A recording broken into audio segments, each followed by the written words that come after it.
Billy called our magazine's editorial offices one day and said, "Hey, is this Cafe Racer? This is Billy Joel." And I said, "Really? This is Bruce Springsteen?" He goes, "No, really, this is Billy Joel." And my wife's always been a big fan. I'm a big fan. But the funny thing was, we talked for about an hour, and we never talked about showbiz or music. We talked about transmissions, gearing, chains, sprockets, that kind of thing, because Billy's a genuine gearhead. He's really into it. And I think that's something, he opened the shop here in Oyster Bay called 20th Century Cycles. It's a place where people, similar-minded gearheads, and meet and talk and admire and ride motorcycles. I notice sometimes when I get written up, the story about me riding on a motorcycle, he jumped on his chopper, which drives me crazy. I hate choppers. I would never ride a chopper. I can't stand, the chopper culture is dead. It's deader than a doornail. It started dying when you saw the movie Easy Rider. That was the beginning of the end of the chopper. When Hollywood got a hold of it and they beat it to crap, and now Honda's making its own factory custom chopper. Forget it, it's over.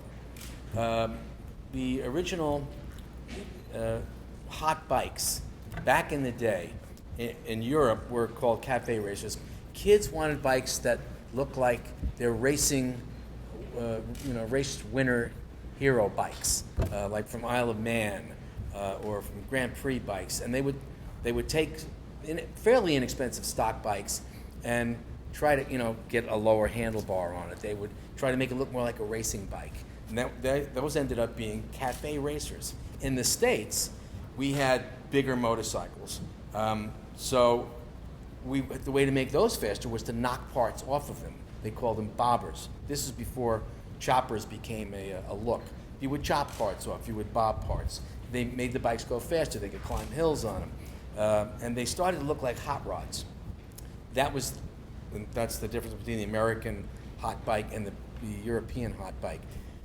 So there's kind of a kinship between bobbers and cafe racers. Cafe racers are more like a racing bike.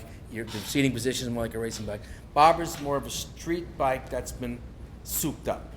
The ones I like are the new smaller, the 750s, the V7 Classic and the V7 Cafe Racer. I also like the California Vintage. I tend to like a retro styling. I like the way new things work. I like the way old things look. Whenever that's combined, it's very appealing to me.